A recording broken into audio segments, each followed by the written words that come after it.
Hello and welcome to Crossing the 49th, the Cross-Border Tax and Financial Planning Podcast. I'm your host, Phil Hogan, and today we're going to go through some more cross-border frequently asked questions. Okay, here we go. In the car again for another podcast.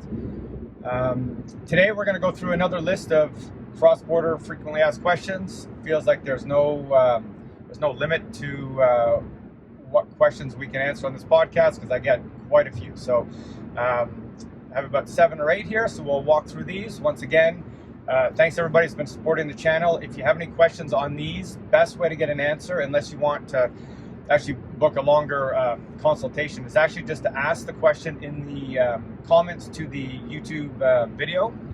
And I really do try to answer every question that gets posted there. So yeah, let's start. Question number 1.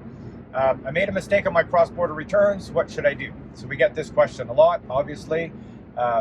We'll help individuals out that either have filed their own returns or somebody had helped with their returns, and there was an error made. And this individual is asking if they did make a mistake on their cross-border returns, what should they do? So when you find that you've made a mistake either on your Canadian or your US tax return, there are certainly options. Option number 1 is to do nothing. Of course, that's a terrible option. And option number 2 is to actually adjust the returns. So what you'll find is often on, when I say cross-border returns, so I'm talking about Americans living in Canada for the most part. They'll file a 1040 US return, they'll file a T1 Canadian return, and if they found that they made an error, likely what will happen is there'll need to be an adjustment on both sides of the border. So if you make a mistake on your Canadian return, you'll likely need to adjust that on your US return as well. So the way you do that is you file in Canada a T1 adjustment form, and in the US you file a 1040X adjustment form. On the Canadian side, there's a couple ways to do this. You can file this via paper, which is kind of a slow way of filing. There's a refile mechanism where you can re-e-file your Canadian return and have it adjusted that way. You can also log into CRA online if you have an account and then adjust it through there. For the US side, you simply file a 1040X. In some cases, you're able to electronically file that. In most cases, we paper file. So 1040X is simply just an adjustment to your US return that you filed originally. Yeah, so if you need to file your cross-border, refile or adjust your cross-border returns, that's how you do it. T1 adjustment in Canada and then a 1040X in the US. Okay, so question number 2. Should I keep my US inheritance in the US? Once again, we get this question a lot. Lots of inheritances coming through from the US to Canada for sure. So this is a very lengthy topic, and depending on your situation, we do lots of planning for clients for US inheritances. Often these inheritances are locked into trusts. You'll have non-taxable accounts like IRAs and 401ks and Roth IRAs. You'll have taxable accounts. You'll have real estate down there. So this area is quite complex. So if you have a sizable inheritance coming to you from the US, you definitely want to reach out because there's some planning that needs to be done to helpfully avoid penalties and complexity, and also to help reduce tax. But generally speaking, if you're a Canadian resident and you're living up here permanently, I would almost always suggest trying to find a way to move the assets up to Canada. And mainly, first, if they're managed in the US by a US broker, it'll be very difficult for them to even consider the Canadian tax implications of the investments. And we talk about this all the time. In a lot of US portfolios, we might have, tax-free muni bonds that are not tax-free in Canada. You'll have, US dividends, which is there's nothing wrong with having US dividend paying stocks. However, if they're, heavily weighted to the portfolio and you might rather Canadian dividends, the tax rate on those dividends is quite higher if they're coming from US corps. In a lot of cases, you'll see funds that clients own that have large capital gains distributions from them, which will be considered capital gains for the US, but full regular income in Canada. So you don't even get the capital gains treatment in Canada, and the extra tax can be quite significant. So generally speaking, we do like to plan to move the assets into Canada if you receive a US inheritance. Once again, this is a very lengthy topic, and it's really dependent on your particular situation. So if this is something that applies to you, please reach out and we can chat about how I can help. Okay, question number 3. I'm getting audited by the CRA for my foreign tax credits. Should I engage an accountant? We touched on this a little bit on the last Q&A. And I put this question in here because I often get that almost exact wording where somebody says that they're being audited by CRA. So these foreign tax credit reviews, or any reviews, whether they're reviewing your donations or reviewing your medical slips or anything on the Canadian tax return, these are not audits. So these are just reviews of either how you calculated something on your tax return, or if you claimed, let's say you claimed $5,000 in donations, they want to see that you actually made $5,000 in donations. So these are not audits. If you've ever been through a CRA audit, they're much more painful than these reviews, although the reviews can be a pain also, especially if you're not used to corresponding with CRA. So the second part of that question is, should I engage an accountant to help with my review? I would say, if you feel confident that you did proper calculations for your foreign tax credit, maybe you have a simple situation where you're not a US citizen, you receive an IRA, they withheld 15%, you claim 15% on your Canadian return, and you're confident that's the right foreign tax credit, which it would be. I would just respond to CRA with everything they ask for in the letter. So in the letter that they send, the tax review letter, they'll outline pretty clearly what they want you to send back.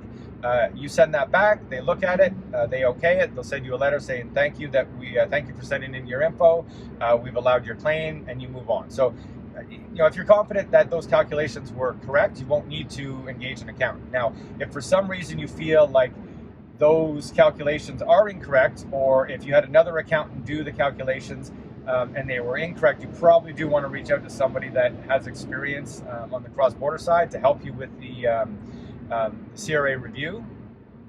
In a lot of cases, we see individuals claiming above 15% for pensions, or incorrect foreign tax credit calculations for Americans living in Canada, where they might claim 15%, but they paid less than that when they actually filed their U.S. return. So generally speaking, if you feel like you're very confident in the calculations, I would say just respond to CRA by yourself. If you feel like the original calculations were incorrect, you probably want to have somebody look at it, because you might need to adjust the actual tax return. Okay, so moving on to the next question. Should I incorporate my business as an American living in Canada? Once again, a question we get all the time. And this is tricky, because this is also a very lengthy conversation that we would have with clients that we do consults for. These would be often individuals that newly to Canada, often professionals. We work with lots of doctors and lawyers and other professionals and business owners that they might move to Canada with an LLC, and they're thinking about incorporating. And as we know, LLCs don't work very well cross-border from a Canadian-US perspective. But unfortunately, incorporating Canadian companies as an American, especially in this environment, doesn't work very well at all. It used to be, especially when we had income splitting, there was certainly an advantage, even though there was a ton of compliance associated with doing the tax returns. If you had an incorporated entity in Canada, we could split income with spouses, which really reduced Canadian taxes, and some other small benefits. But now, because of the changes to the Canadian tax rules and the incorporation rules, the limits on income splitting, and then all the compliance on the US side. So not to get into the weeds here, but if you were incorporated as an American living in Canada, you have additional forms to do on your 1040. So you have that notorious 5471 form, which is a very complicated form to prepare and plan for, very expensive. And if you are not getting any value from your Canadian corporation, likely don't want to incorporate as an American. Also, because of the tax changes that came down when Trump was elected in 2017, or at the end of 2017, when these measures were enacted, certain types of income are actually subject to US tax, regardless of whether you pull the money out of the company. There's special rules for investments owned, investment income owned, earned in a Canadian corporation. So the long and short of it, if you want to have this conversation, certainly reach out and we can have this lengthy conversation. But in most cases, it doesn't make a lot of sense for Americans to incorporate, especially if their income is relatively low corporately. There are some other more creative options by incorporating a ULC, an unlimited liability corporation, but once again, that's out of the scope of this conversation. So if you're in this situation, I mean, feel free to leave a comment below or reach out. We can I can provide a little bit of guidance, or somebody else that can I can refer you to somebody else that can perhaps help. Okay. Next question is the U.S. economic stimulus payment taxable in Canada? Of course, these are questions that people ask a ton online. Over the last couple of years, as everybody's aware, U.S. citizens, if they qualified, received economic stimulus payments because of the global pandemic and how it affected the U.S. and global economies. So, of course, in short, U.S. stimulus payments are not taxable for U.S. purposes and are not taxable for Canadian purposes. So they don't get reported. On the U.S. side, you have to make sure that you report that you received them on the U.S. return, because in some cases, individuals that were eligible that didn't receive the economic stimulus payments were able to receive them on their U.S. return and claim a refund, and essentially indirectly receive them through their 1040 fund. So, long story short, the economic stimulus payments from the U.S. are not taxable in Canada. Next question: can I buy a car with Bitcoin? I put this in. This is not a question I get all the time, but we get questions about crypto and Bitcoin specifically a lot. So the reason I put this question in here is not necessarily to answer the question, can you buy Bitcoin, or can you buy a car with Bitcoin? And of course, in some places in the US and maybe in Canada, if the dealer allows for it, you would be able to buy a car with Bitcoin, but that's not really the point. The point is, when you buy an item with Bitcoin, or any cryptocurrency for that matter, what are the tax implications of that purchase? And when you buy Bitcoin when you buy a car or anything with Bitcoin, you're essentially selling Bitcoin and then purchasing a car. So it actually is a taxable event. It would be no different than if let's say you're buying a $100,000 car, you sell $100,000 of your Bitcoin, take that $100,000 in cash, buy the car. Those are two separate transactions.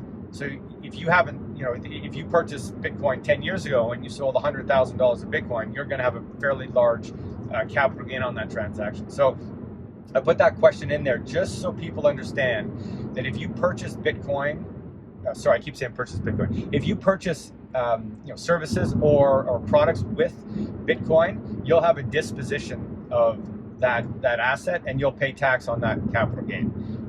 It's not a tax-free capital gain just because you purchase something with Bitcoin. So just and once again, that can get really tricky if you're making smaller transactions throughout the day. If you're buying smaller items online with Bitcoin, each one of those transactions is actually a taxable event, which can get really complicated to track. Once again, there's online services to help you track your crypto buys and sells, but those are often at the exchange level and not for purchases. So, okay, and this is the last question of the episode.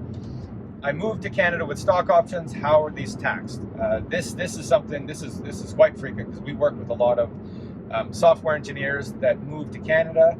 They might work for Apple, they might work for Google, they might work for Facebook, or even smaller startups, or even public companies, smaller public companies, and they'll move to Canada, but they'll have a bunch of stock options that either haven't vested yet or they haven't exercised yet. And then the question is, how do these get taxed? Now, once again, this is a topic that gets quite complex and can be quite convoluted and nuanced. But I wanted to put it in here just so that people understood that you really have to take a look. First, on the US side, what types of options are there? Are they eligible or ineligible options? But even more importantly, how are the options sourced? So in very general terms, and I'm going to say very, very general terms, if you have questions about this, please reach out because you're really going to want to go through the planning on this. But in very general terms, you're going to be taxed on the stock options when exercised, but they will be sourced to the country where you actually earned the income. So let me give you let's give you a simple example here. You work for Google. You are planning on moving on to Canada. You have a bunch of stock options that you earned while you were down in the US. You move to Canada, and then you exercise $100,000 of stock options in Canada. And very simply, and this will be different depending on the types of options. The $100,000 of income that you're going to report both on the Canadian and US side will be taxable in the US because you earned that income in the US. So the income was earned in the US, therefore it will be taxable in the US even though you were actually in Canada when you exercise those options. So I've seen individuals get this wrong, and it can actually cause a lot of problems with CRA if they review the return, if they look at the return, or even audit the return.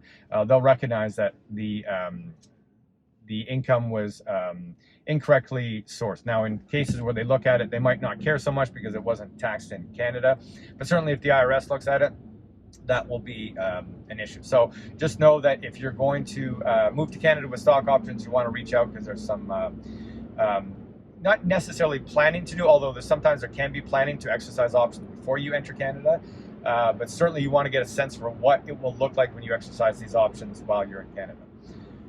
So that was the last question. Hopefully, that was helpful to some of you. I'm going to say it again. If you have any questions, please leave them in the comments below. I really do my best to answer every single question.